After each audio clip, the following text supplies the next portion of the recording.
மதுரைக்கு மெட்ரோ வழங்குவது தொடர்பாக மகாராஷ்டிர முதலமைச்சர் தெரிவித்த கருத்து தொடர்பாக தமிழ்நாடு முதலமைச்சர் மு க ஸ்டாலின் தன்னுடைய கேள்வியை முன்வைத்திருக்கிறார். விவரங்களோடு நம்முடைய சிறப்பு செய்தியாளர் கோகுல் விவரம் என்ன?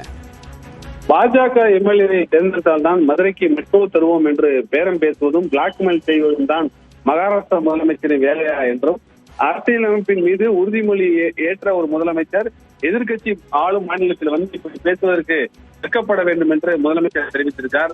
நிதி ஒதுக்கீட்டில் ஒன்றிய அரசின் புறக்கணிப்பை மீறி தமிழ்நாடு அரசு நிறைவேற்றி வரும் சாதனை திட்டங்கள் எத்தனை என்று அவருக்கு தெரியுமா என்றும், தெரியாவிட்டால் கேட்டு தெரிந்து கொள்ள வேண்டும் என்றும் முதலமைச்சர் குறிப்பிட்டிருக்கிறார்.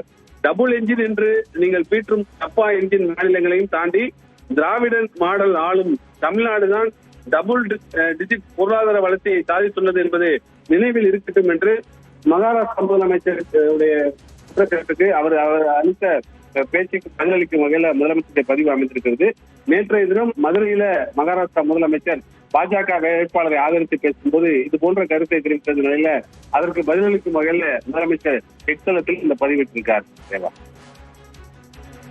விரிவான தகவலுக்கு நன்றி கோகுல்.